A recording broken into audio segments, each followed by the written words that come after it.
What's up, everybody? Welcome. We are live. Make sure we're good here. Sorry for the late start. Well, actually, we're still kind of early because we usually start around 5:30. But hold on. Oh, hard case. Yeah, yeah. The night bot is a little sensitive, so we got to fix that. But anyway, welcome everybody.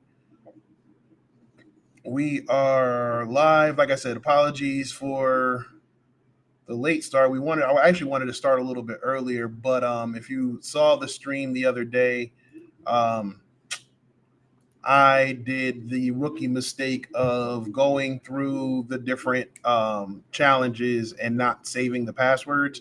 And then when we got to level 13, or was it level 12? Whatever level we got to, we got it wrong and we had to go back. And then I didn't have the code. So anyway, I actually, before went live, I actually made a file with all of the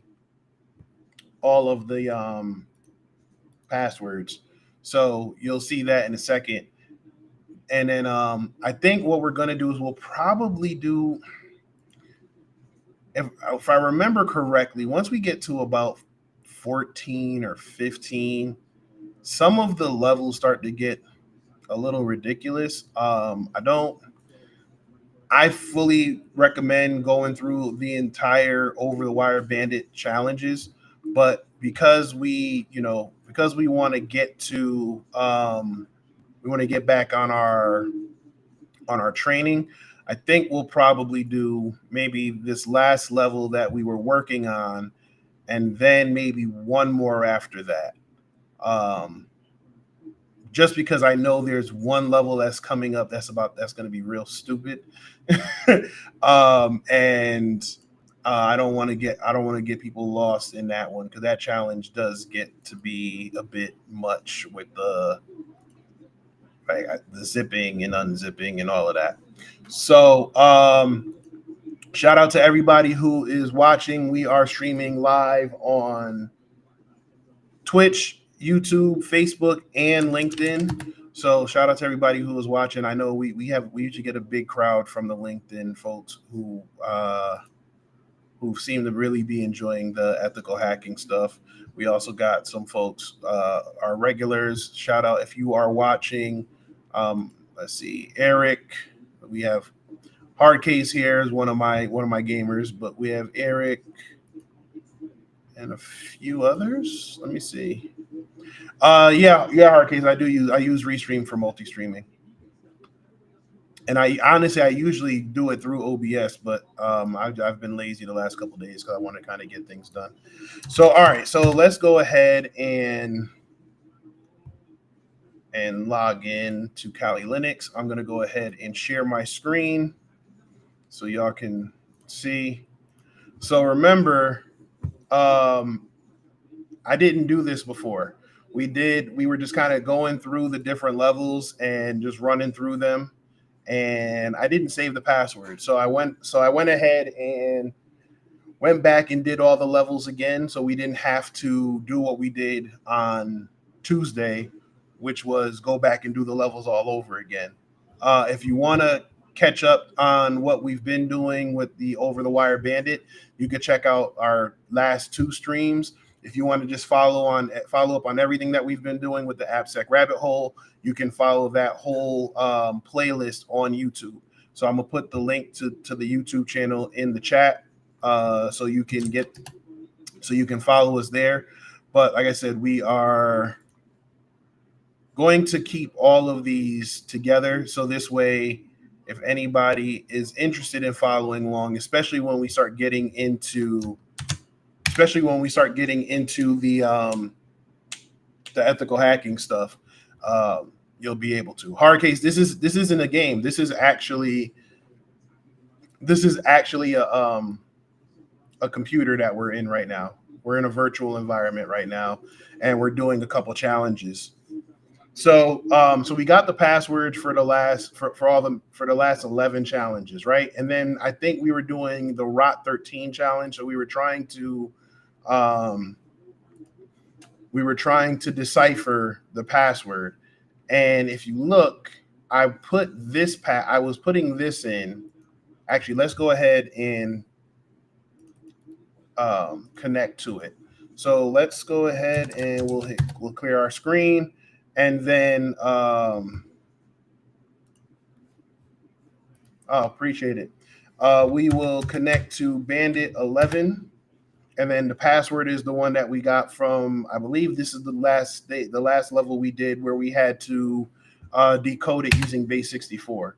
So we go here, we got into level 11 or level 12, because remember, 0 counts as a level. So you see here we have this data.txt. So if we go ahead and try to read data.txt, it gives us this information here. But remember, the hint in the Over the Wire website said that we need, let me see if I can bring that up here, Over the Wire. And if you aren't familiar with Over the Wire, you can go to overthewire.org. I'll put that in here as well. And we're doing Bandit. We'll probably do Natus when we start getting into the web hacking. But I'll put that here in the chat. So if you remember when we were doing the challenge the other day, let's see if we can switch our screens, go over here. So when we got to a level 11, it said the password for the next level stored in the data.txt where the lowercase and uppercase letters have been rotated by 13 positions. So this is known, this is a cipher. So this is known as ROT13, where basically, if you go to Wikipedia, the idea of ROT13 is you take whatever letter you're looking for and you rotate it by 13. So A in ROT13, I believe A would be M, and then N would be Z. So that's how you would decipher ROT13. Now we're not going to sit, if we go back to our screen here, we'll stop sharing. If you go back to our screen over here in Kali Linux, we're not about to sit here and decipher. See if we can make this a little bigger. We're not about to sit here and try to decipher all of this. So we're going to use ROT13 to decipher it. So what we did was we used this script. We used this command previously. So if we hit copy and paste, so now we did cat data. So we're asking to read the data, but we're asking to transfer it. And if you look here, we did lowercase a to Z, uppercase A to Z, and then N through Z and A through M. So what we were saying was basically translate anything from A to Z, knowing that N actually equals Z and A equals M for ROT13. And you see we got a password here, and it says the password is, and it gave us this, right? And I should have paid attention because if you look, everything is written like a proper sentence.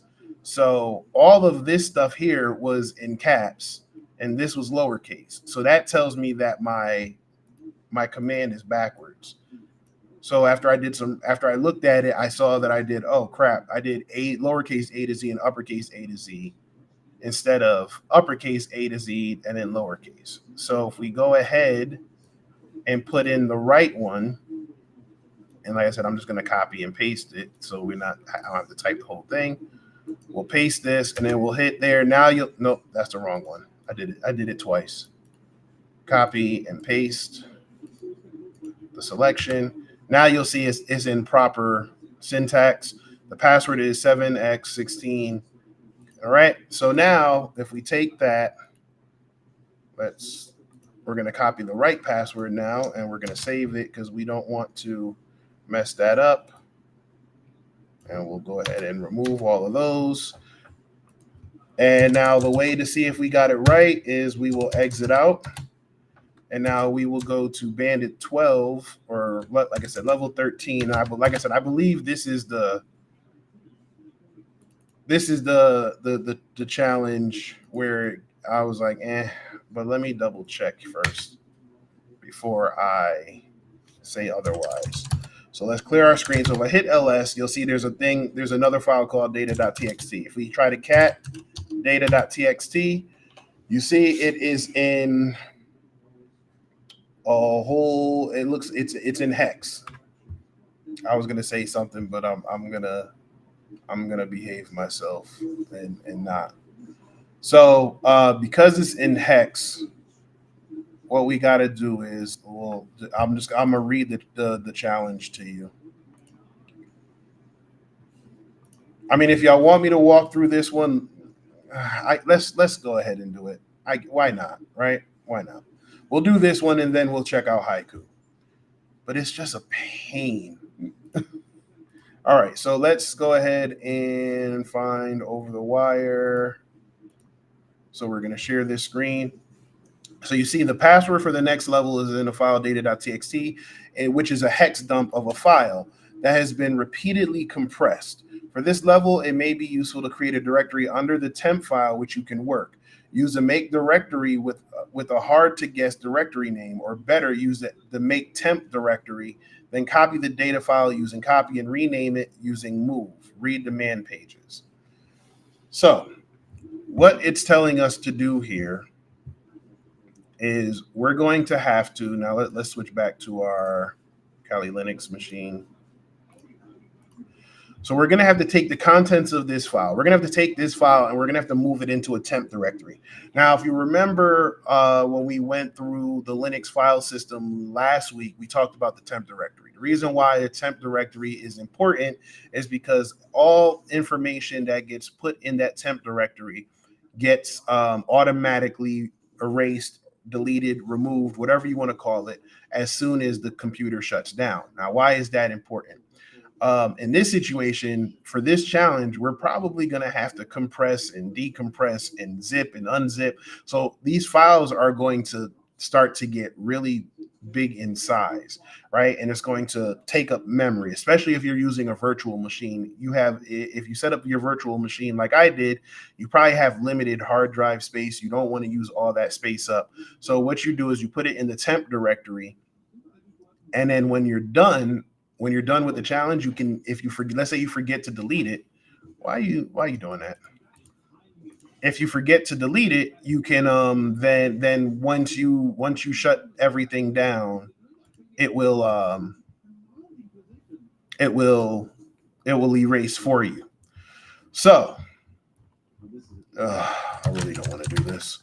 All right, so what we're going to do is let's cd into the /temp file.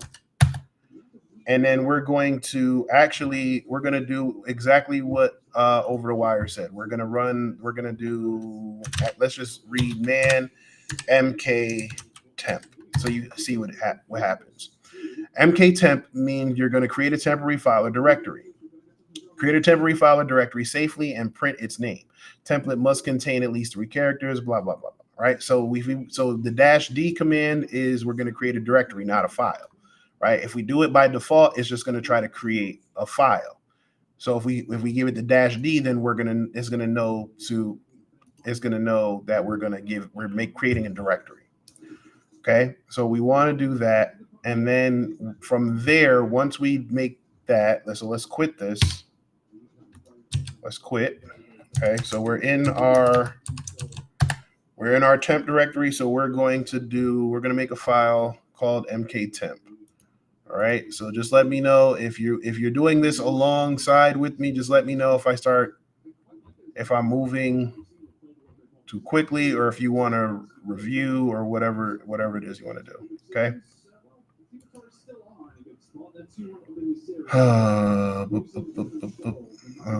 Let me see here.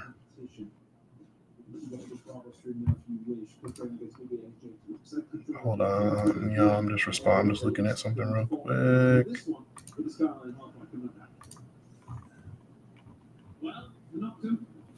All right, so we're in here. So we're just going to type in mktemp-d, and it should create a temporary file, and a temporary full name is going to generate the name for us.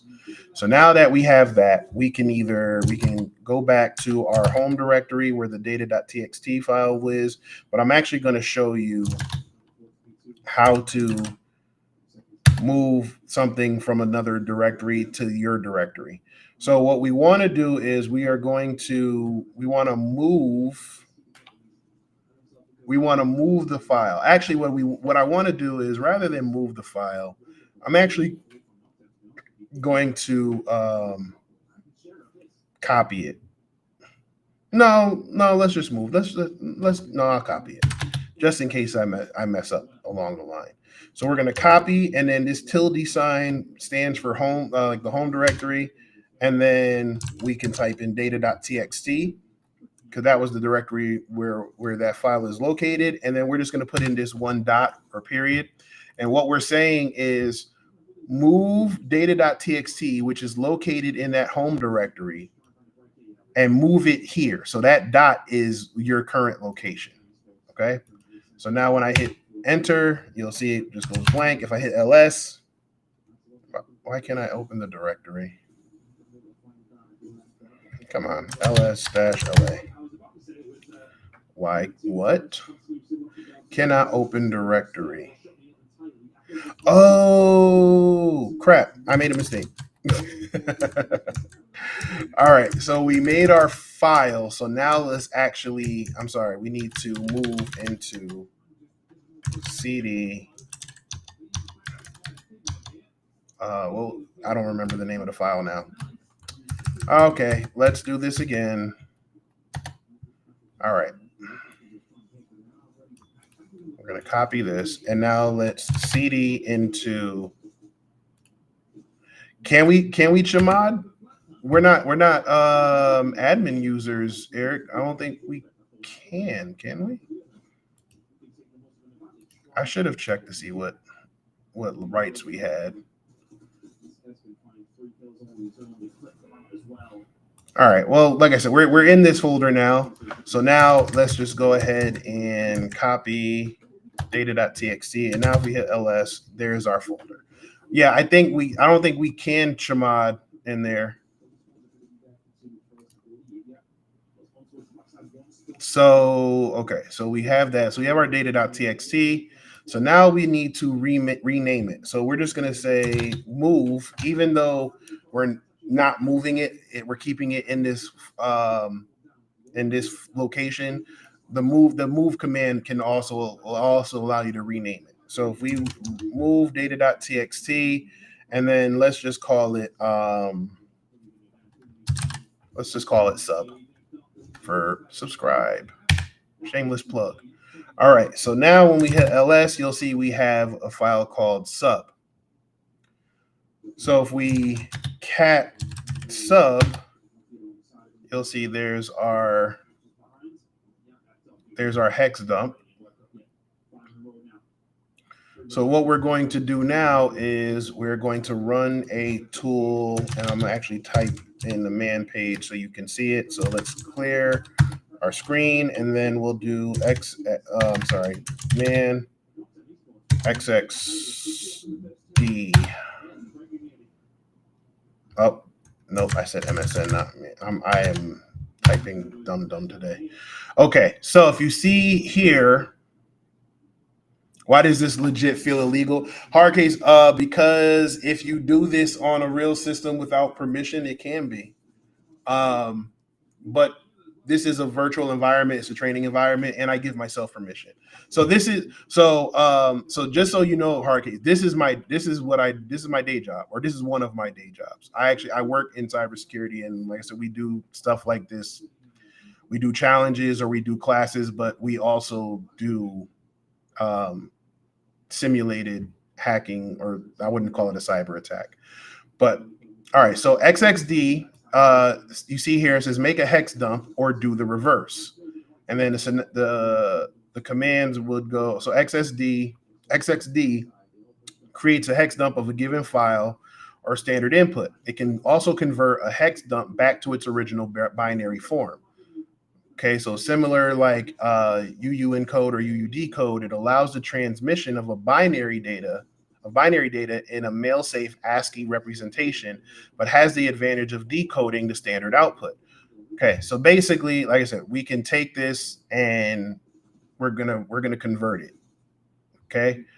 Problem is like I said, I'm slowly remembering. This is slowly coming back to me, and it's not going to be a simple. It's not going to be like a one-time thing, right? And then here are the different flags. You can do auto skip. You can do B for bits. I think the one we're looking for is R, revert. So reverse operation, convert or patch hex dump into binary. Okay. So the command we're gonna end up running is gonna be XXR-R, and then we're gonna call it, and then we have to rename it again. So we called it sub, right? So we're gonna say XXR-R sub, and then we're going to call it compressed sub. Okay. What is wrong with me today? XXD. Okay. So now let's just clear our screen. We'll hit ls. So now you see we have two files, one called compressed sub and one is called sub. Sub was our original file that we moved over from our home directory, which was the data.txt, and then we named it sub, and now we called it compressed sub, just for the naming convention. All right, so now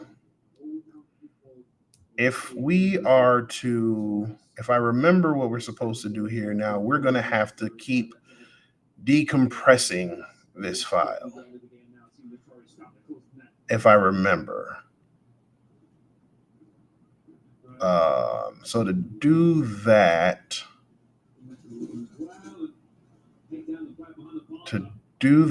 I think, like I said, what we have to do is first we have to look at the, let's open up the file again, right? So we open up sub, and let's look at some of the binary code. So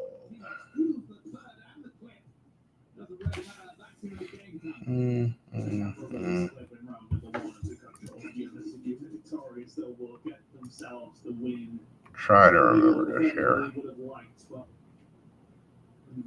In the end, especially in the half points, that is a hefty win.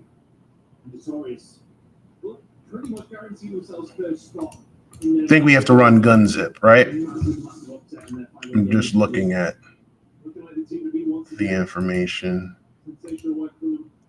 I'm looking at the page again. Level 12. Yep. So we have to run gun zip or gzip, or we could run bun zip. All right. So let's do that. All right, cool. So we are going to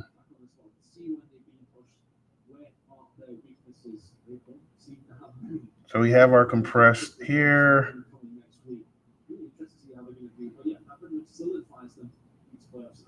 And now we need to do, okay. Let's clear our screen, and then we're going to run, actually, let's just do this real quick so you just see so I'm not leaving anybody behind. So gzip, gunzip, or zcat, right? That allows you to compress or expand files. Okay. So the gzip command reduces the size of the name file using the lempel ziv coding. Whenever possible, each file is replaced by one with an extension of gz while keeping the same ownership modes, access, and modification name. So basically, like I said, all we're doing is we're gonna compress the file, and then I believe we're gonna have to decompress it. We're gonna have to reverse it. So we're basically gonna keep doing gzip and then xxd, gzip xxd until we're able to get to a readable format. All right. So we got that. So we're going to go ahead and do. Oh, and let's look at the flags real quick. So again, gzip is going to be for decompress. Okay, so we're gonna, like I said, it's gonna be a combination. We're gonna do gzip xx or xxd. Okay, so like I said, we're gonna do gzip -d, and then we called it what was the file? Why aren't you compress sub? Okay, so gzip -d compressed sub. Compress sub unknown suffix ignored. No.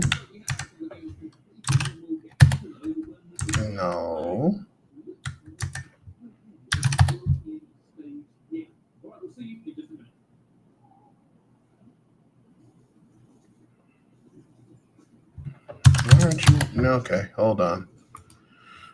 Now what?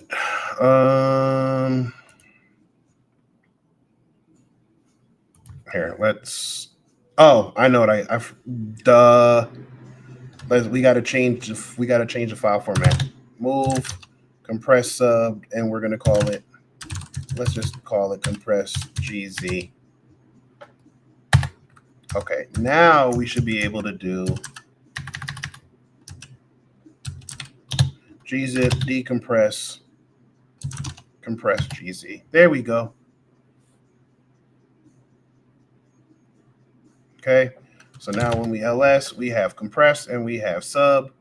And now if we went to do this again, let's go xxd compressed. We're still not there yet. So now you're going to have to rename the file again. So let's clear this screen. So we're going to rename with that, and we're going to call it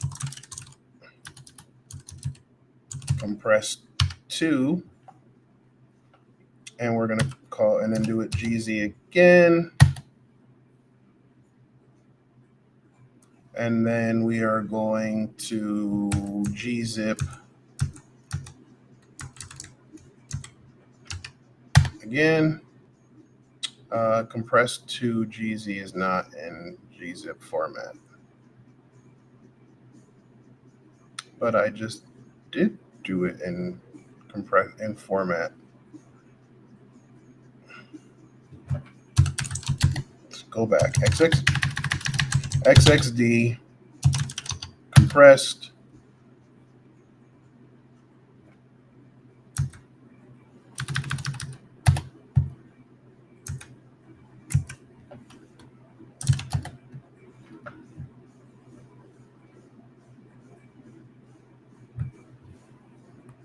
Am I forgetting a step? Let's see.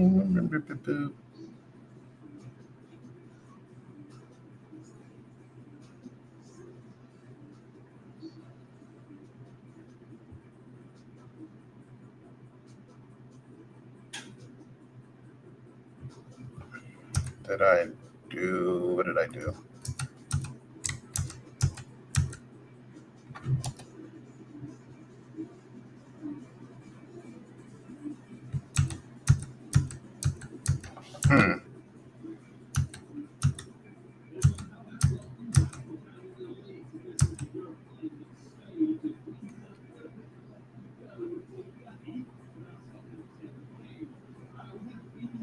Move compressed sub into.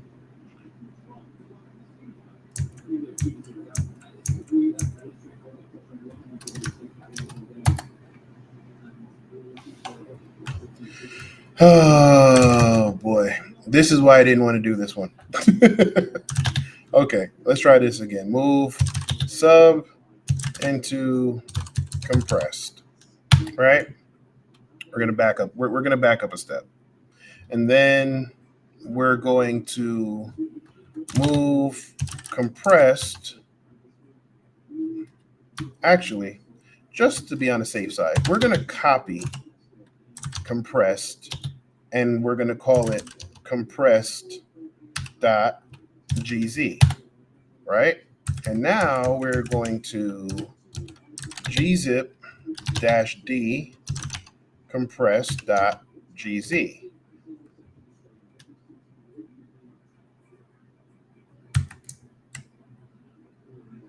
Now, why is that not working now?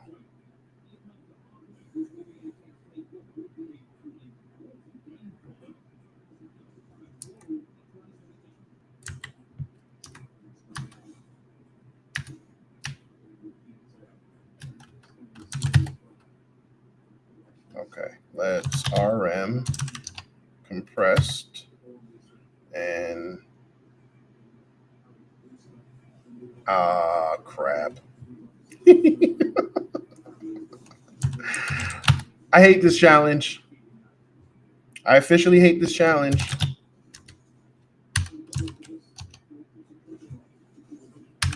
Just so you know, I officially hate this challenge.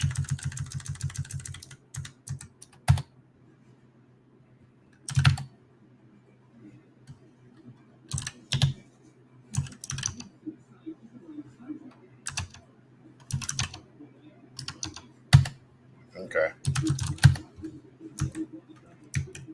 We're doing it over again.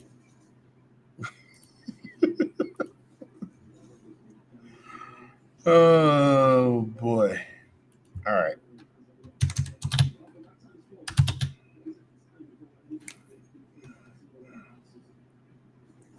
We need to. And I almost did XXR again. All right. So now we copied it over, and now we're going to move data and data.txt, and then we're going to call it sub. All right, so we're back here. Okay, so we move the file. Okay, now we already read the file, so we don't need to do that again. We're going to xxd-r, and then we're going to do sub, and then we're going to call it compressed, and then we're going to hit enter. If we hit ls, now we have compressed and sub. Okay, now if we cat compressed, you see it looks like that, and it no longer looks like the hex dump file. So if you remember before, it just looked like a bunch of alphanumeric letters. So now you can start to see it looks like something else. So now what we need to do is we need to go ahead and change compressed into compressed.gz. So now we hit enter, and now if we run gzip with the decompress command, the decompress flag, compress.gz, there you go. So now when we try to cat compressed,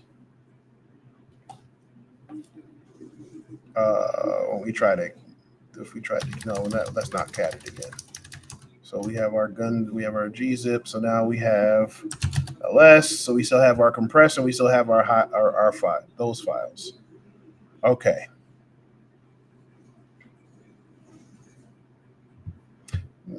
So now if we cat, not sub, I want to cat compressed. I think that's what we did wrong. It's coming back now. So now when you see,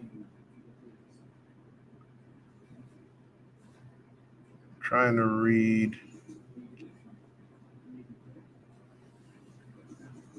when we cat it, but if we run xxd compressed, and now it comes up here, 420, okay. So you see BZH9, okay. All right, it's coming back now. It's coming back now.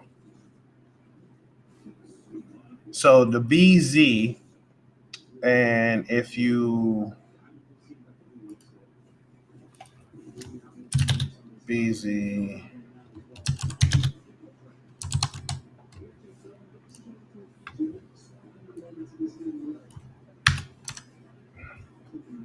let's see if I can find it.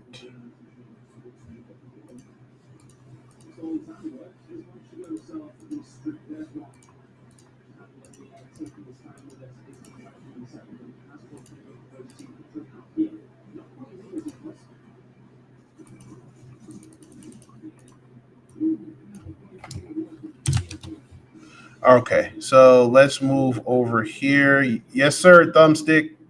All right, so we are going to switch screens. Go to our hex decoder. So if you look here, you'll see that in the beginning of our file, it said BZ, and then BZ equals 425A in bytes, right? Now, if you Google that, then that'll tell you that the BZ is a file signature for a bunzip or bzip. So that's what we were doing. That's what we were doing wrong. Okay. So I should say, I was trying to use. That's why when I tried to save it as a GZ file, or I tried to run the gunzip command, it said it doesn't recognize it as such. Okay, so now I have to use bzip, but I believe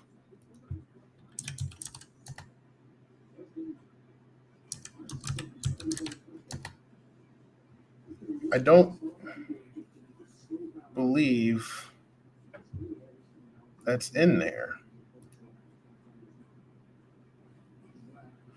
or is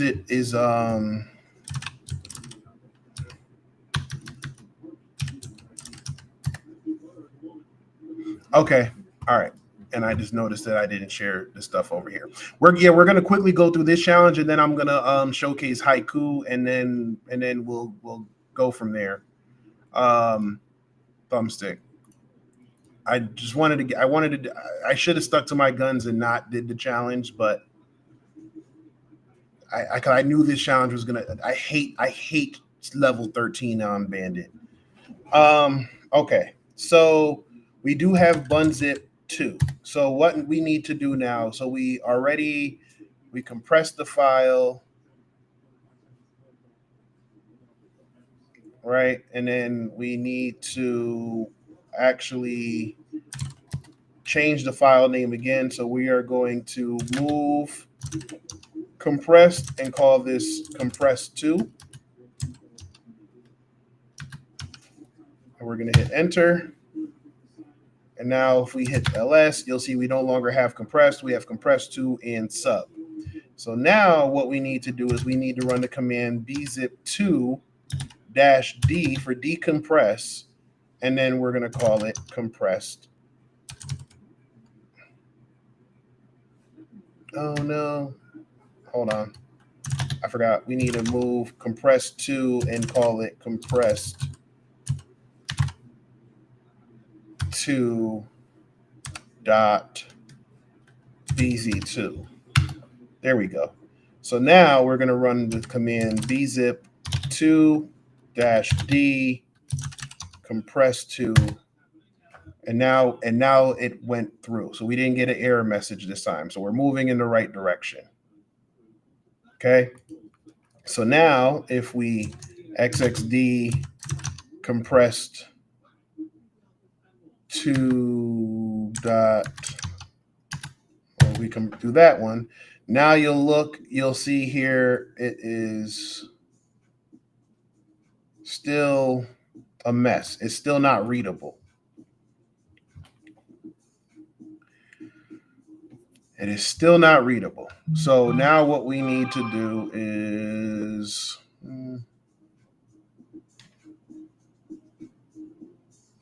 hold on.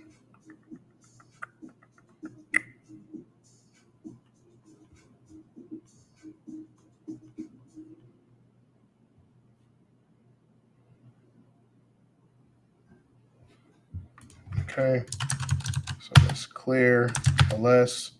So now we have our compressed data.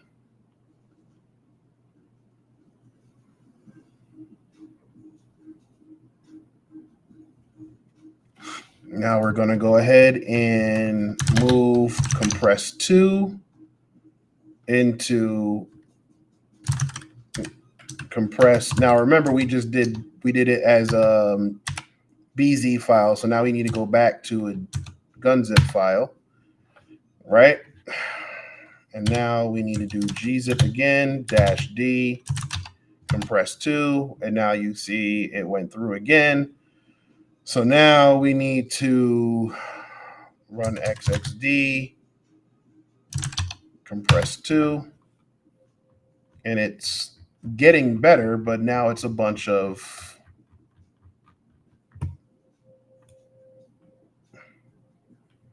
still a bunch of nonsense. So you see the beginning of the file, data5.bin 6461. Okay, so now this is telling me that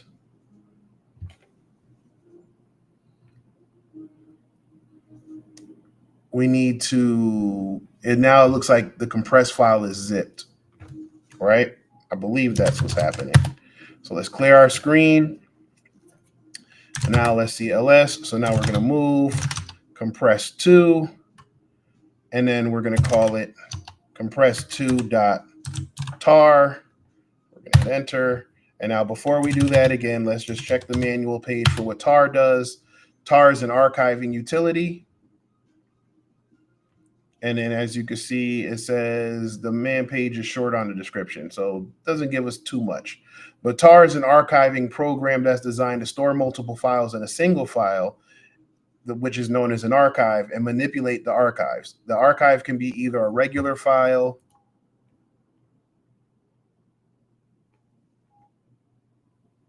No, no, Wildegar. We're gonna get to file in a second, but before we can do that, we have to.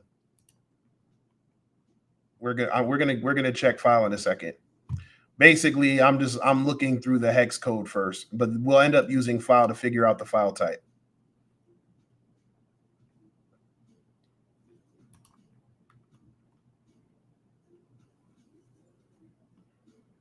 As a matter of fact, I think once we get to this next one, if I remember correctly. All right, so let's go ahead and quit this, and then we're gonna go. We named it tar except the tar, right? Okay, so now we need to do tar -xf compressed. Okay, so now if we hit ls, we have a file called data5 bin. So now we can do file data5 bin, and you see that's still a tar archive. Right? So now if we run tar -xf stop data. Come on. Data5 bin. And we hit ls, then you'll see we have data6. So now we can do file for data6. Now this one is a bzip file, so we have to compress. We're gonna have to decompress with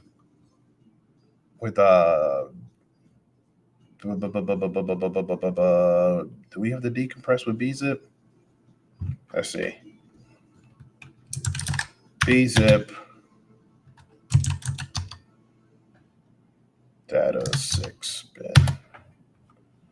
Bzip not found, but there are 20. Oh, because I have to do bzip too.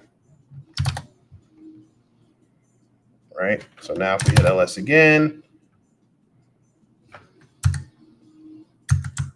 I didn't mean to do that.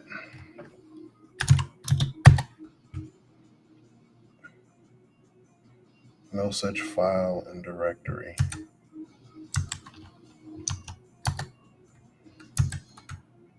I just made a mistake. Okay. So anyway, so now if we go back here, can't guess original name for data6 bin using data6bin.out. Okay, so it did unzip it with.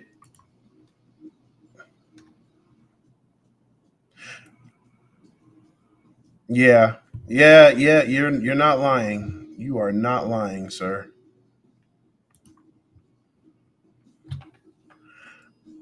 Okay, so now we have that. We have with the out file. Let's tar -xf data6 heck dot bin dot out. So now data6. So there's a 5, there's a 6, and now there's data8. So if we file data8.bin, it's another gzip file. It's compressed. It was data9.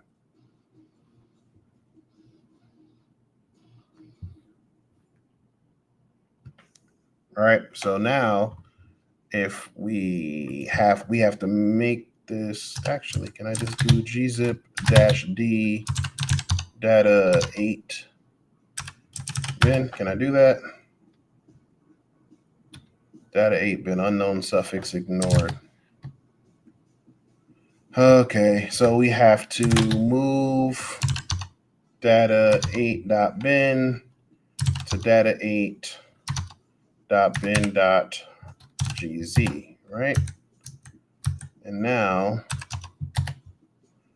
okay, so we changed that. And now if we hit ls, data 9 should be, nope, it's not there yet. Okay, if we cat data 8.bin, we finally have our password.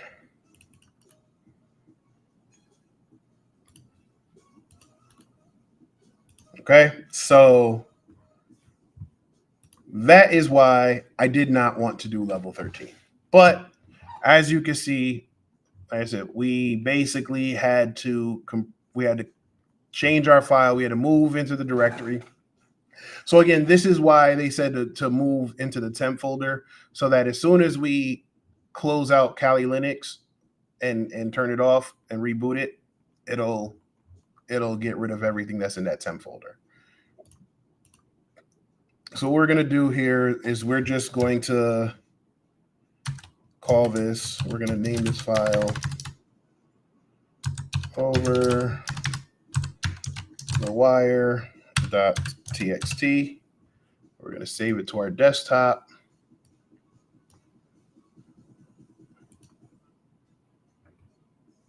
Oh, crap. Did I not save it?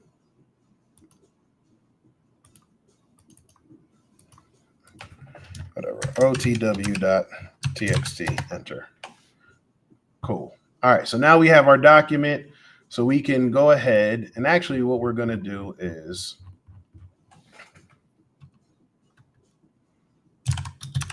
we're going to get out of there. And then we are going to rm-rf that TMP folder. So we'll get rid of all the contents in there.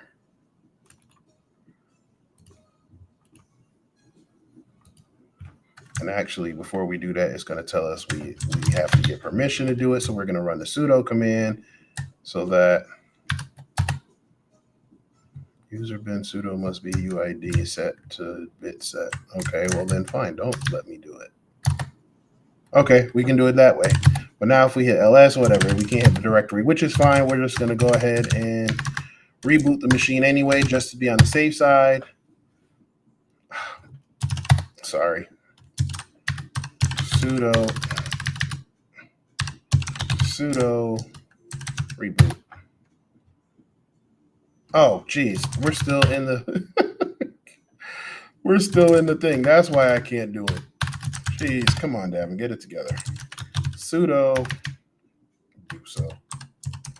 Sudo reboot, and then we're going to type in our password, and we're out. So we'll stop our screen share.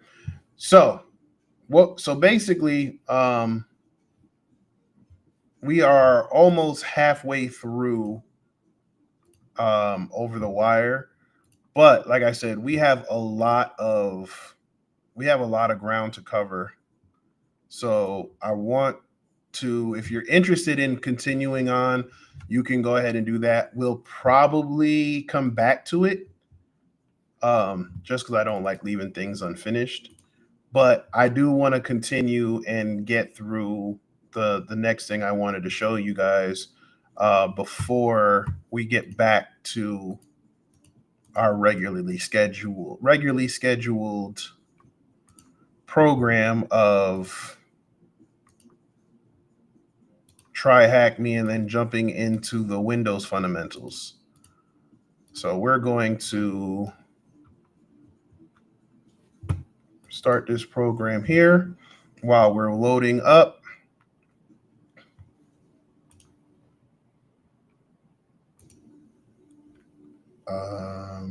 I want to say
Okay.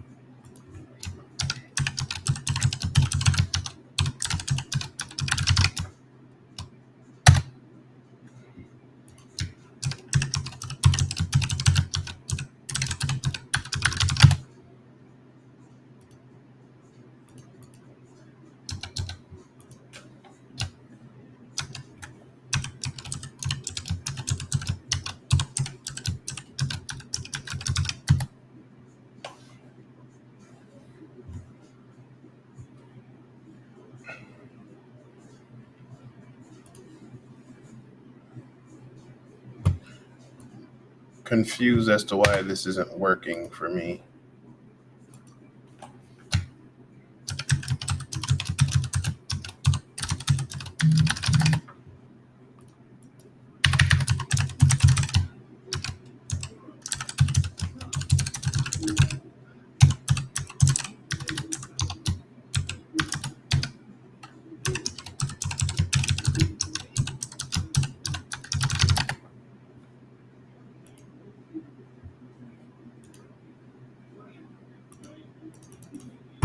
I just reset. Okay.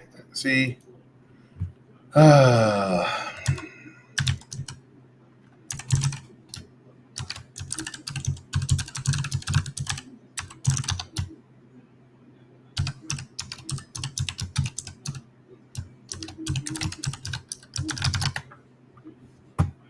My gosh. All right.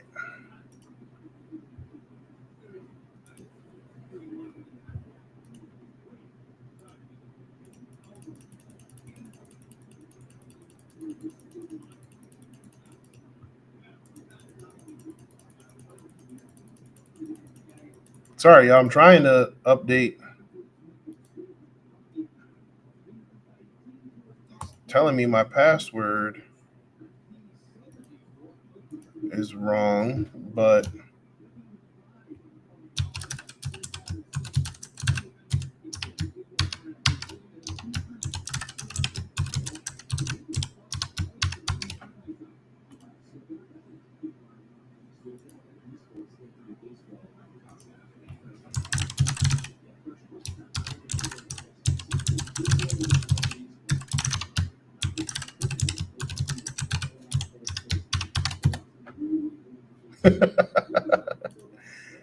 oh my gosh.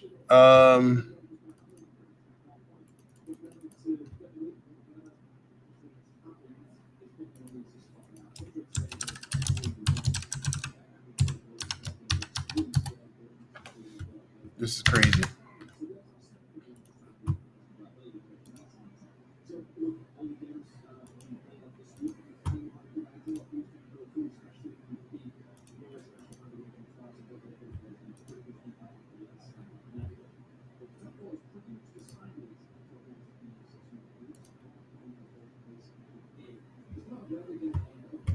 Try this one more time, and then if not, we'll just honestly go back to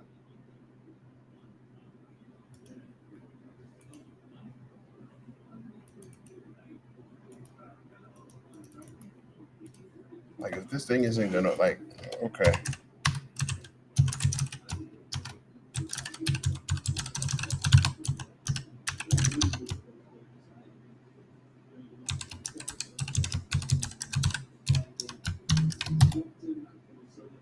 Crazy.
Sorry, y'all.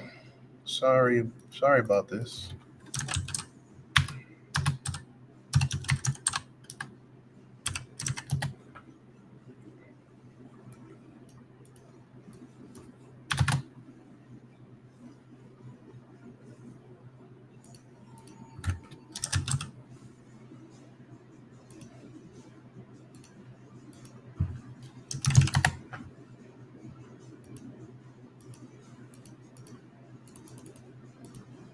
This is ridiculous.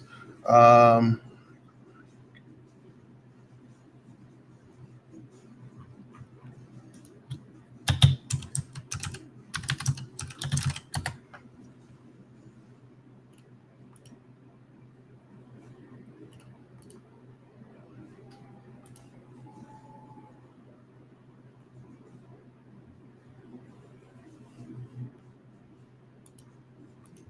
it's not letting me log into any of my accounts.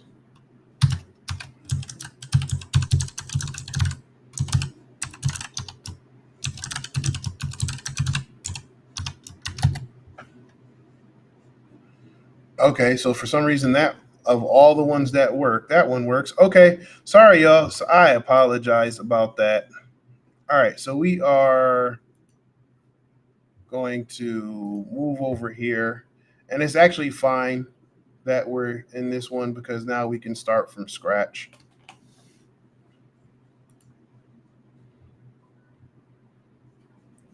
Oh, and this is actually the range, so this isn't even. This isn't even the right one. But anyway, I guess while we're talking, so this is Haiku.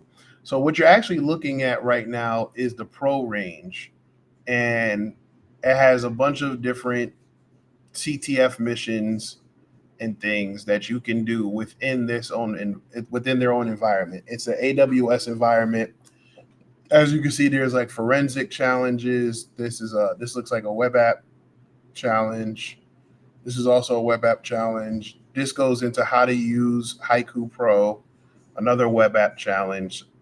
This goes into offensive security techniques, which is also falls under web application. There's network fundamentals, and then there's understanding and utilizing the EXIF tool. So there's a bunch of things you can do here.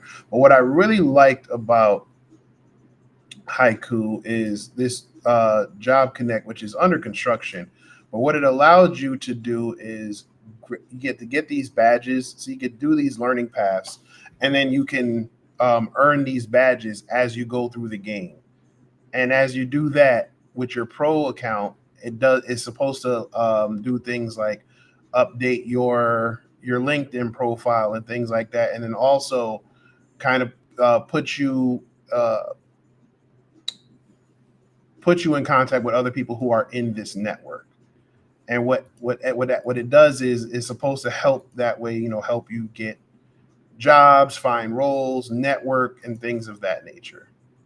So then there's the world of Haiku, which is the game that they have, which is what I was looking to log into, but it's not letting me do that.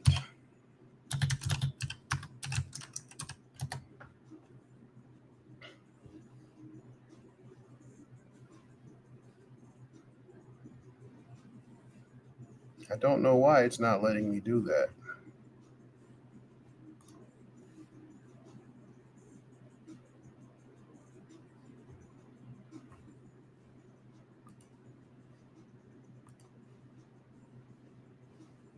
There we go.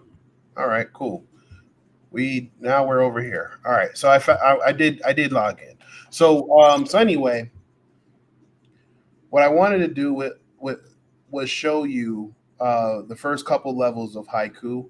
So we can start. You can do beginner, intermediate, or expert. We'll start at beginner, and then you can do the story, or you can choose to explore. Let's go ahead and go through with the story. We'll move this to full screen so you can see what's going on here. And I believe we should have the high. We did a playthrough of this before, so you can actually check out our previous videos that we did last year when we did a playthrough of World of Haiku. But anyway, if you look here, it starts off as a mission, right? Or it starts off with a story. So it says, "Look, don't freak out. I'm Gunnier, the head honcho of the Cybermancers." Right now, you can just hit, you can click next, or you can hit Control Space. And it says, "You and I met many moons ago when you were still too young to remember. It's come to the attention that the terrorist group known as Agenda 21 has taken an interest about your whereabouts, and I'm here to intervene." So again, there's a whole story about this, right? It's story driven. I'm gonna kind of run through this a little bit. If you're interested about it, you can let me know, and I can give you the information. But right, so then it says the go. So basically, they're saying that they had to come find you before um, the terrorist group finds you. Okay, so now it says you have to. It says there was some information. And what kind of random security breaches can I find and fend off today? Right? Just trying to see. So now it asks you to do your crash course on Linux. And it'll say this will engage the opposition utilizing the same skills as the hackers in the 20th century. So the thing with Haiku is this is supposed to take place in a cyberpunk like future. Okay, so now they're saying you can use the skills that were used in the 20th century. So now we're learning. They're gonna see if we can do a crash course in old school Linux skills.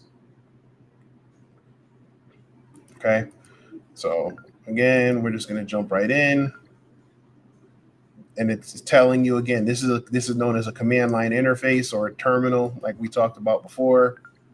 And then it said every command will be case sensitive.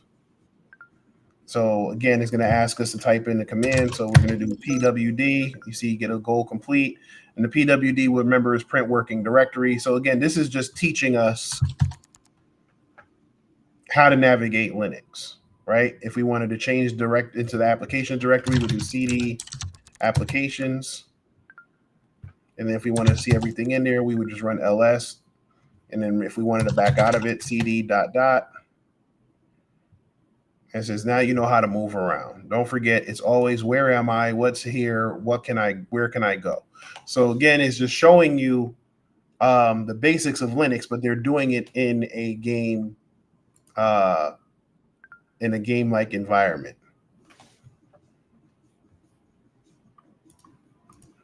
Try it, okay.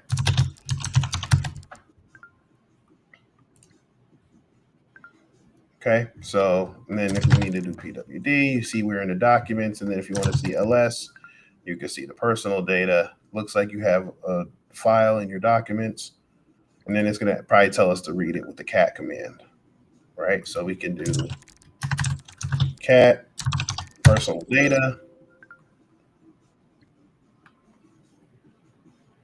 and then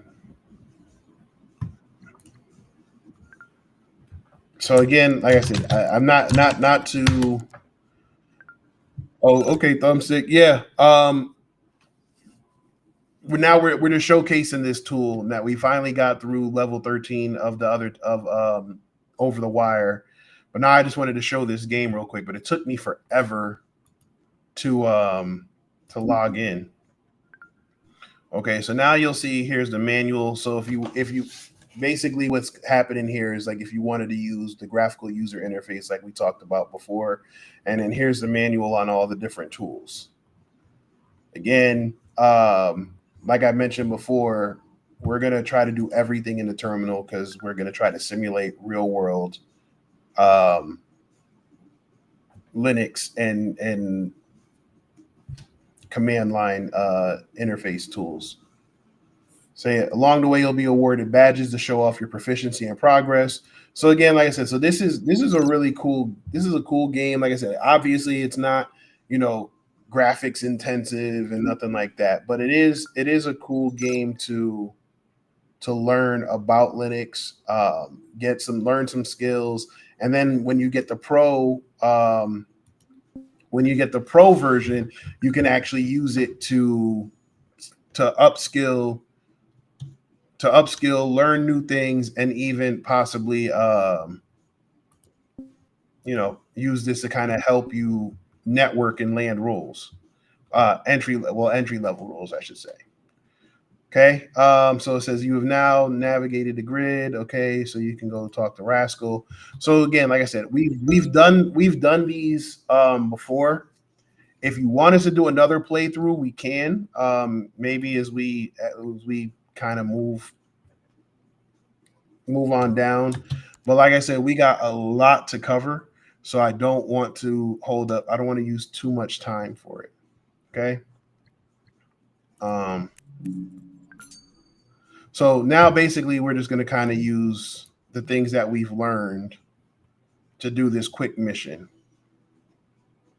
All right. So as you can see, we SSH. Remember, we've been doing that. So we SSH in there. They used the password, which was Yellowtail. The authentication was successful. So now we're in. And now if we want to see, this is a new command. I don't think we've ever done that one in our Linux stuff before. But if we run who am I, you can see the user that you're signed into. You're signed in as. So that's also important when you get access into your Linux machines. If you're doing a pen test, you can see what user and what level of access they have. Remember what I said before, the dead giveaway is the $ versus the hashtag or the pound or the tic-tac-toe symbol. $ usually indicates you're a regular user. The hashtag or the pound symbol or the tic-tac-toe usually indicates you're like an admin level or root user. Okay, so you need to navigate through the workstation and find 5 items: the owner of the G Corp domain, the owner's email address, the website server address, the date where the website was registered, the organization that owns the website. Okay, so you're going to enter file, you're going to encounter file and directory names with spaces. When that happens, you'll need to put them in quotations. So remember what we were talking about before in that other challenge where it was like file with spaces or whatever. And you have to put them in quotation marks. So this is the same similar training. Okay, so now it says we need to let's hit LS, and now it wants us to CD into the documents folder, right? So it will just do documents, and if we hit LS, you'll see here we can now read a bunch of files, right? So if we let's see what they're asking us to do. Cat house talks. You see, we're good there. Now we'll just hit LS again. Let's cat the workout log. And remember, everything is case sensitive. So if you see a capital letter in the first letter of the file, then make sure you use a capital. Okay. So that's the workout log. Let's just go ahead and clear the screen. We'll hit LS again. If you don't know by now, I hate a lot of stuff on my screen. Okay, so there's a diary log. Criminal gang activity has been everywhere. So now again, when we did the first playthrough, you'll see like we actually, we went through and started looking through all of that, because looking at all the notes and stuff, because you start to hear about read about the different characters or whatever they got going on, right? And also it helps you as you progress through the game to understand who's who, what level of access do they have, what their motivations are. Later on in the game, you start to see different things. I guess some of like the internal strife of your adversary group. So all of that is important information to know as you progress through the game. Okay, so all right.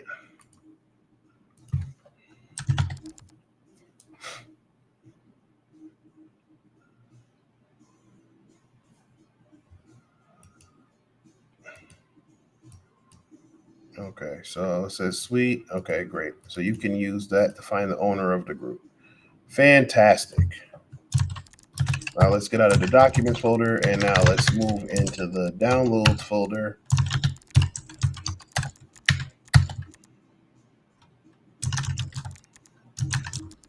Let's learn how to spell. Hit LS. There's a banana bread recipe, which we don't really care for. We don't really need. But there's also the invoice for the domain registration, which they said we needed that information.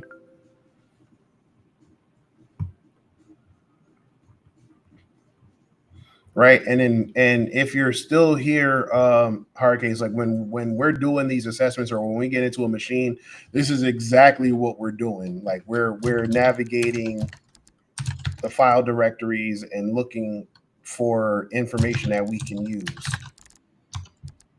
This is where if you don't have permission, you can get in trouble. All right, so we don't see anything there. Did I miss anything in the downloads folder? No. And there was nothing in the trash folder, right? Let's go back to documents. House task, contacts. Yeah, okay. Okay, so now there was nothing else in there. Okay, so now we moved into another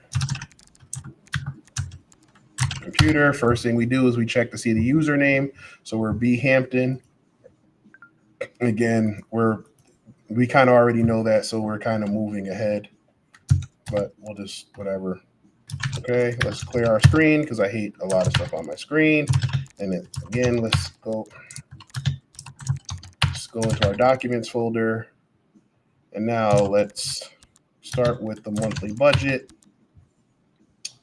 Okay, so that's nothing of interest. So let's clear that, and then let's cat this file. Again, everyone's part of the neural computer interface. This sounds like something that's out of actually it's not even out of anything because they're doing neural links now. All right, so we did everything in the documents folder. So let's back out of it, clear our screen because I hate a lot of stuff on my screen. And now let's CD into our downloads folder. And now you can see there's stuff about server details and report titles. So let's just start with that one. So as you can see, we're in 2049. But this is looks like a draft document. So again, nothing useful, right? But if we cat server details, now we have more information. We have our domain, we have the host name, we have the server IP address, we have the status. So this is all information that we can use. And now we moved over here with the other user. Now remember, we're going off of that user list that we had earlier.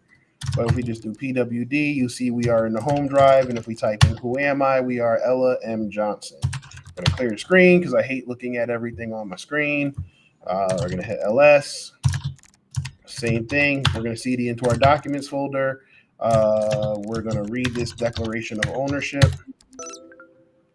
And this document basically says Ella Johnson's having legal procuration of the G Corp subsidiaries hereby state the following statement is true. G Corp domain is wholly owned by G Corp subsidiaries with all rights and legal responsibilities included. And then here's the signature and the date. Okay, so we have that information. All right, so let's go ahead and there's nothing else in there, so we can get out of there. And now let's go into our downloads folder. There's a diary. There's a diary entry. Oh, it's a directory. My fault. I wasn't paying attention. Now we're into my diary entry, and you can see we can read all the diary entries.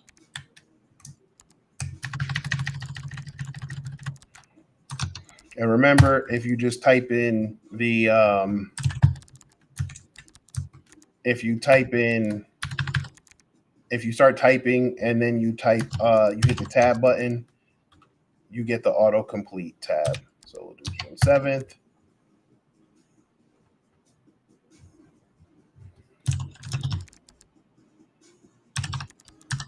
July 28th. And so on and so forth. But like I said, I don't think there was anything in the diary stuff, but we're in the diary entries. So we can now back out of it. Let's clear the screen. But there's also saved emails. So let's move into the saved emails folder. And now we can move into the inbox. And then there's our domain transfer information.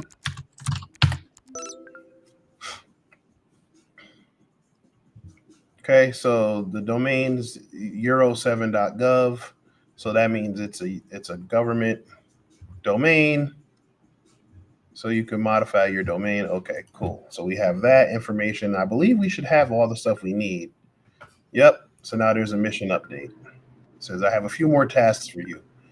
There's chatter on the grid about something called the Zion key. So try to find data on that. Also, G Corp is working on a tech called File Explorer Activator. See if you can find information on that project. So again, like I said, so as you progress through, I wonder if she gave you access to the Go server. Okay, IP address, sure.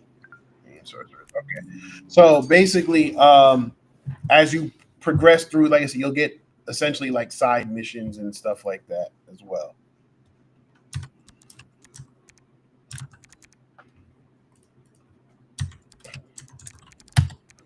Okay, so we're the sorceress user. We can clear our screen. So if we cd into our documents and hit ls, we can cd into the intercepted emails.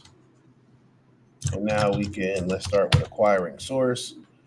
Okay, so Nix is unreliable. One moment the task is being completed. Next thing, we have 3 people dead because they looked at it. Okay, so again, this is just more banter. Cat RE dash a deal with dealers. So this all, like I said, this is all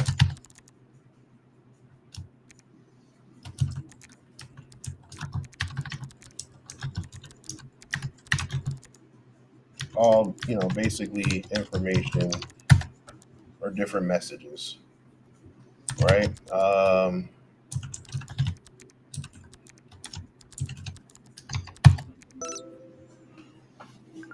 But we have information here, an IP address for Agenda 21, dealer web domain, both look important, promising money trail, 192.168.1.96. Okay, says what else can you find?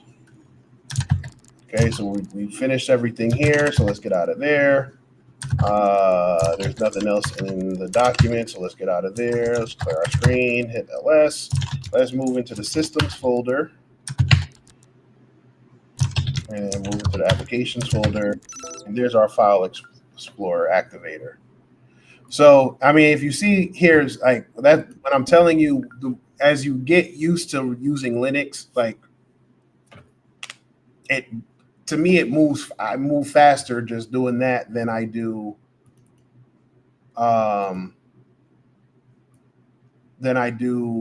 having to go and navigate through it, right? So basically what they're showing you now is this opened up a file explorer, and now, but if you look down here, we're in the same directory as the file explorer. So what we're doing, we're just doing the command line equivalent of what you would do using the graphical user interface. right? So moving into File Explorer stuff is the same thing as using the change directory command, right? And if we need to move up a directory, it's the same thing as doing the cd dot dot command, right? Move up again. And now they're saying just kind of go ahead and go into the documents. And then here was that intercepted emails that we were looking at before.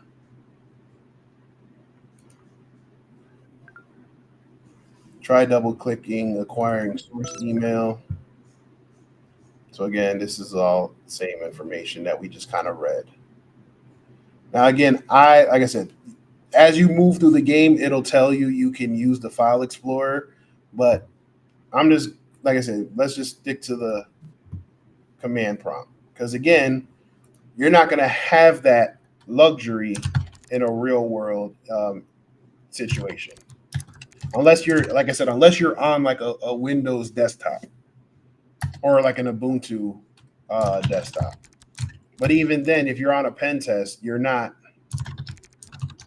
seeing that unless you set up like a remote desktop connection.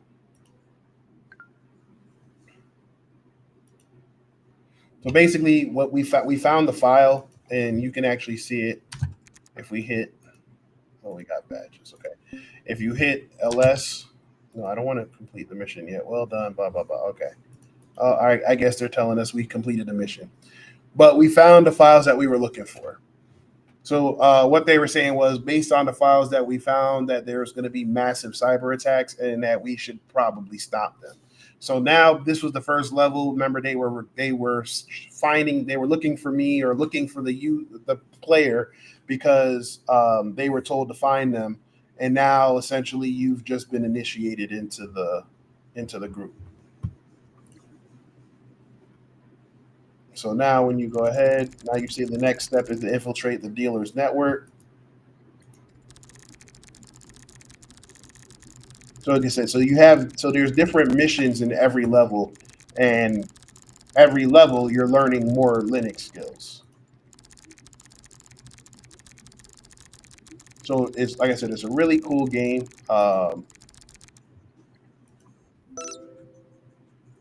If you want to see the walkthrough, like I said, just check out the Alpha Cybersecurity YouTube channel. Actually, I think we did it on Alpha Esports and the Alpha Esports and Technology YouTube channel. Let me double check that for you. But basically, we're done here, and then we could just hit the map, and then like I said, so as you see,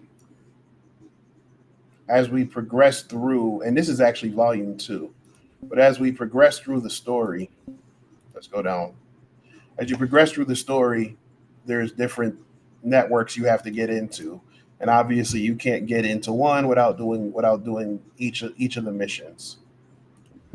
But then volume 2, because like I said, this is where I was. There's some side missions here, and there's a couple things here, and it looks like they're still developing a lot of the stuff for volume 2. But like I said, I think it's really cool that they did this. It's really entertaining. You find yourself getting into the game and like trying to navigate through it and figure it all out. There's going to be times where there's going to be missions where you're up against the clock and you have to essentially save the world because because again those viruses that they were looking to install are like catastrophic.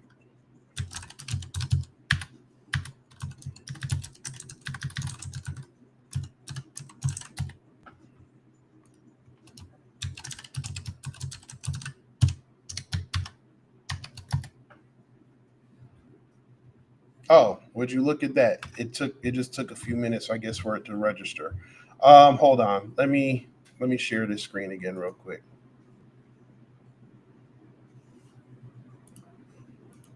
All right, so here we're in my account.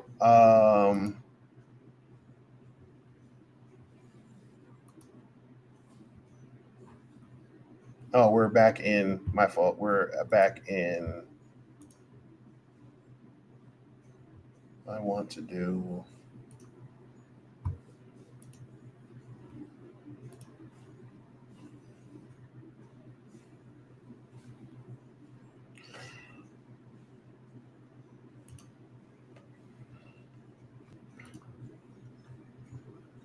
Okay, let's share this tab. So yeah, like I said, so we did the walkthrough before. I'm just gonna bring up YouTube, Alpha Esports and Technology. Yep. So if you look here, I'll actually put the link. I'll share the playlist.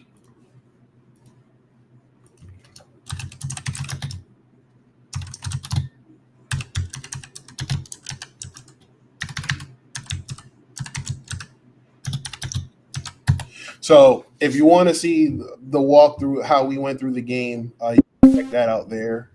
Um, but as you can see, like I said, we did all the missions. We didn't do the side missions because I think I wanted to see what was going to happen with Volume Two. So like I said, Volume Two never hasn't come out yet. But if you look here, there's a couple tabs. They have, like I said, intro to cybersecurity. So again, these are navigating the command line, network and system monitoring tools.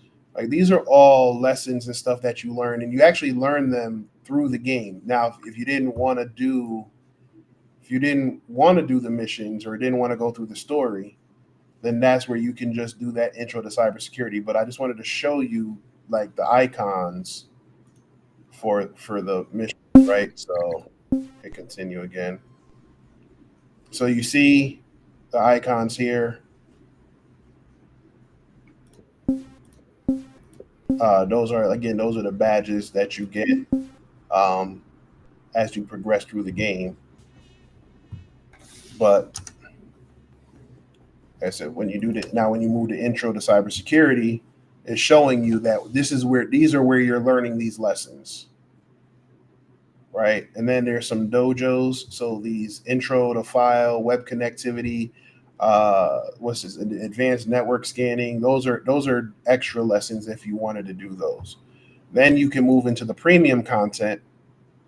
And now here's where you're learning things on what they have called the Forge. And the Forge is actually like their cyber playground. You can take on other people's challenges that people have created. So you can see Haiku created a lot of these here, but then there's also some that were created by members of the community. I really like the Forge. Like I said, I'm hoping that I'll be able to kind of create my own challenges in the Forge at some point, so that when we do our cybersecurity stuff, you guys will be able to follow along and play in the Forge as well. Here's the Forge. Essentially, the Forge it looks just like um, what we were the environment we were playing in, but like I said, it allows you to build environments, right? So like I said, if we do this like this pen test environment that I was starting to work on. The idea for this one was there was a firewall, so we would need to get into the firewall to get to the gateway or the router, and then access the systems, right? So each system would have different files or different programs or things that we could either use to gather information or find a vulnerability that we could then exploit. Right. So this was the start of it. I never finished it because we kind of ran into some issues, and then uh, never got a chance to actually finish it.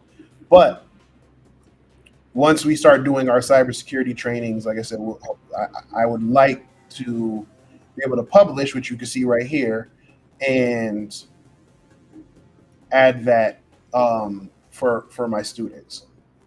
And then lastly, there's a security awareness from 2023. There was some training stuff there.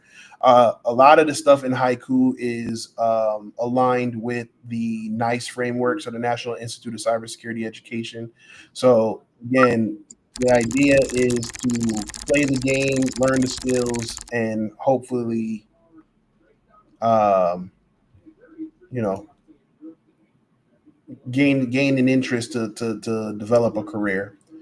So that's it for so that's pretty much Haiku in a nutshell. I said there's so many different things here that you can do, um lessons you can learn, right? Secure passwords and MFAs. I'll just kind of quickly go into that for just to kind of show you.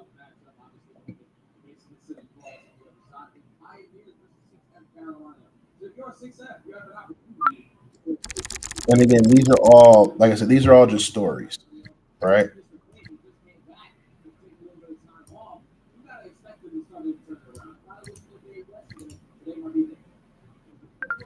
So you'll notice the background is mapping our current network connections. The workstation with the diamond is your workstation, which you are currently logged into. Okay. As we travel through the grid, you'll notice more devices appearing as you discover them. Okay. Now on to here. I'll let Mina explain. She's the one who first brought this to my attention. So again, like I said, so these are just quick missions. I don't want to jump ahead, but like I said, we're not gonna do the missions, but I just want to kind of show you what we have. Okay. Um,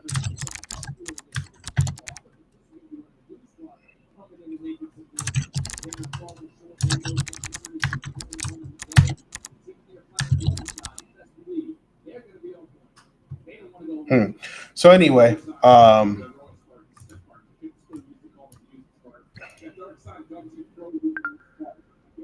the word on the grid is employees willing to be an insider threat. So again, this is again these are all lessons that are real world scenarios, but they're using the story. So obviously insider threat, but they're not looking to be cyber terrorists, at least not yet, because I mean that cyber terrorists are a thing. But like I said, these are just cool things that you can do to learn. So like I said, learn some skills, play along with the story. They have a Discord community, so you could also, talk to the people there if you get stuck on anything. But but yeah, that's pretty much Haiku in a nutshell. I think we're done with that. So now I'm thinking, do we want to? I don't want to take on anything because, like I said, we don't have much time left. Like I said, we've been going now for almost 2 hours. I don't want to start another. I don't want to start something that we're gonna have to stop in midway. Um, but I will say this though, for those who are interested in what we've been doing with TryHackMe actually just launched a certification. So this is a security analyst level 1 certification. They developed it with Accenture and Salesforce. So again, learning real world skills that can get you noticed and get you networking opportunities and even job opportunities. Like I said, Accenture and Salesforce are two big companies that hire a lot of people or do a lot of internships that lead to um, really good paying roles. They have a lot of opportunities for entry level as well. I know people talk about entry level cybersecurity roles are hard to come by. There's a lot of opportunities. I know, especially with Accenture, because a lot of my students from my last class ended up interning and then eventually getting roles at Accenture.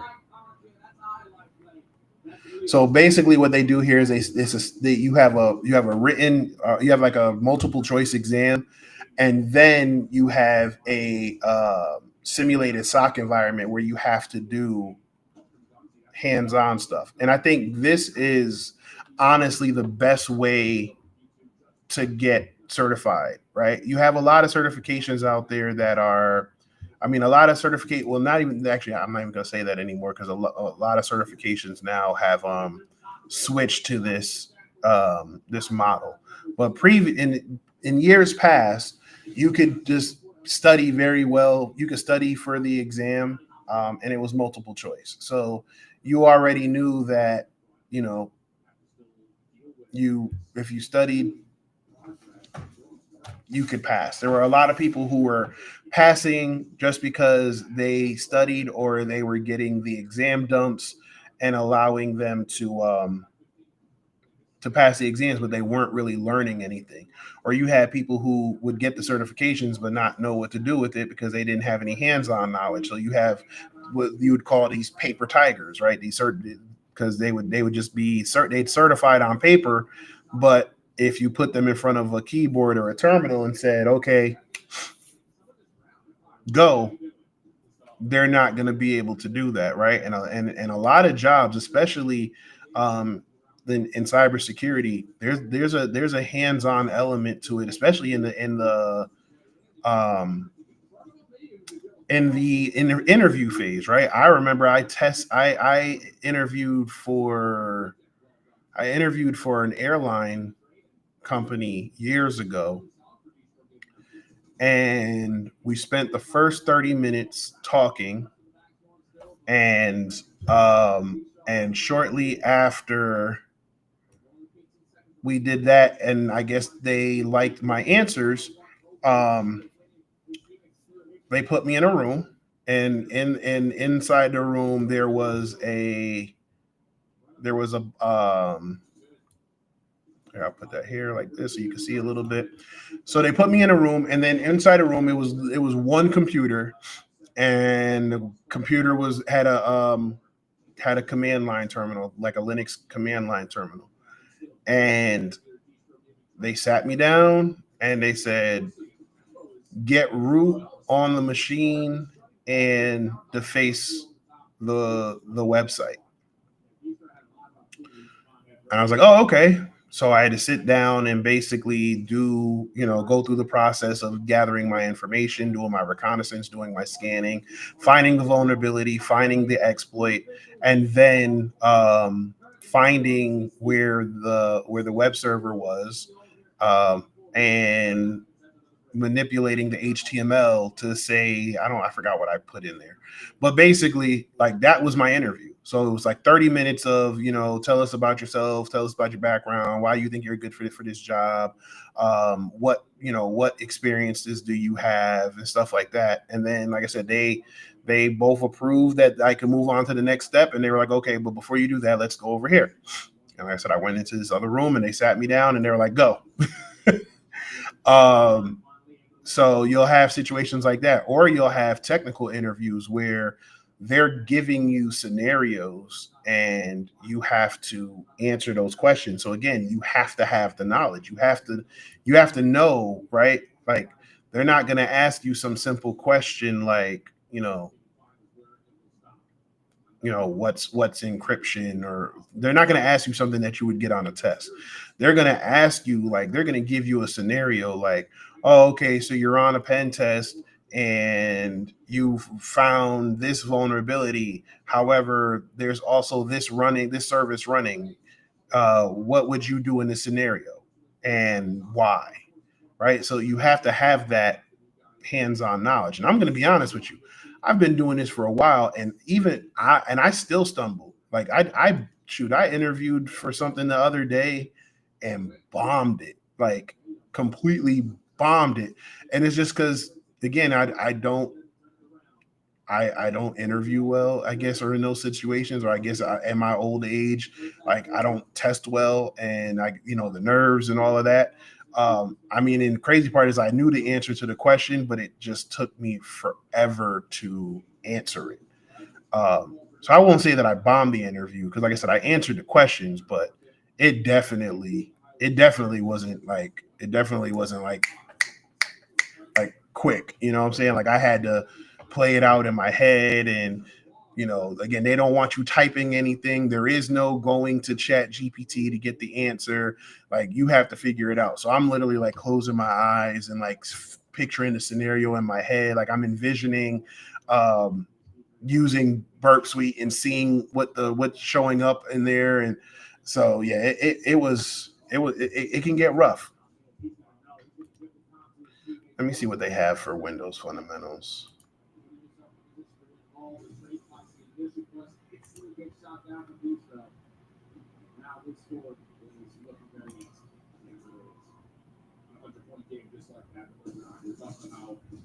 Yeah, no, we can probably. I mean, and all, yeah, we could probably wait to get through it. I mean, it's not nothing crazy, but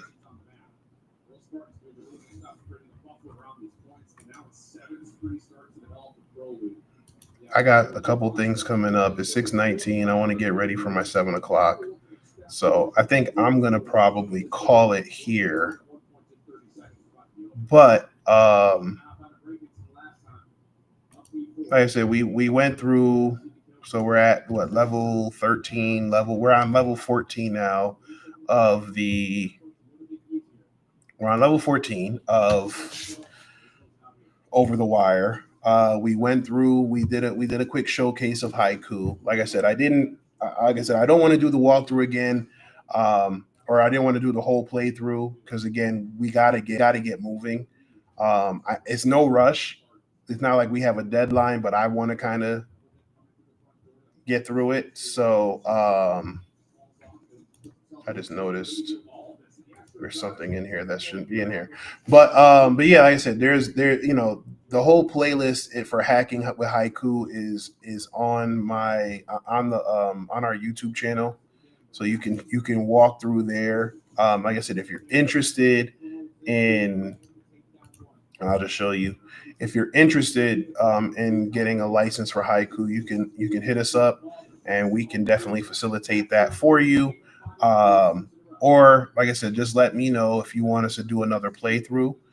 When we're done with the rabbit hole, we can do that. But I really want to get through these courses. Like I said, I want to finish the fundamentals, and I want to jump into web app and pen testing. So uh, that's why I'm kind of trying to put a rush on it. But like I said, I also don't want to just rush through it in like and people aren't able to keep up, or if you have any questions. So like I said, after we do that, we do still have Windows command line stuff. We got some networking concepts. So yeah, I mean we got some stuff. We got some stuff. So yeah, like I said, I don't want to jump into that now. So we will get into that Monday. For those who follow along with our other things we got going on, we do have our Fortnite esports match tomorrow at 4:30. Hopefully, I'll be able to stream that like I streamed the match that we had on Saturday. Um, Good job again to my team there. They had a good showing. Especially since we had to join the league one game behind everybody. We're still in the top 20, and there's some, yeah, I forgot the number of teams, but like I said, we're definitely on the right path, and I definitely think in the next one we have the next event on March 8th. I think both teams will be top 10. I think one of my teams will probably be even top 3. So we're moving. Like I said, in the meantime, our squads league, we still remain undefeated. So we have not lost since the preseason. We lose one match in the preseason, and then we usually run the table. Knock on wood. We did have, like I said, we did have a hiccup last season in the playoffs or in the championships, but come to find out they cheated. So hey, we got it. But yeah, we have another match tomorrow. So if my players are watching, make sure y'all get ready and stick with, and y'all know the game plan. Saturday we'll be doing Overwatch at 11 from 11 to 1. And then we'll see what's going on in the afternoon. And then we'll be back Monday with Windows fundamentals. Still not sure about Tuesday yet, but we'll be back Monday, and we'll be back, definitely be back Monday, and we'll definitely be back Thursday. All right. So I know I owe y'all some Minecraft streams, and I owe y'all some to get back to some Rainbow Six stuff, and I owe y'all some Marvel Rivals. So hold me accountable. But like I said, we got a lot going on. So I'm gonna log off now. We're just under 2 hours. Y'all go ahead and be safe. If I don't see y'all tomorrow or Saturday, y'all have a great weekend, and I will see y'all back here on Monday. All right. Peace out. Be safe and have a good night.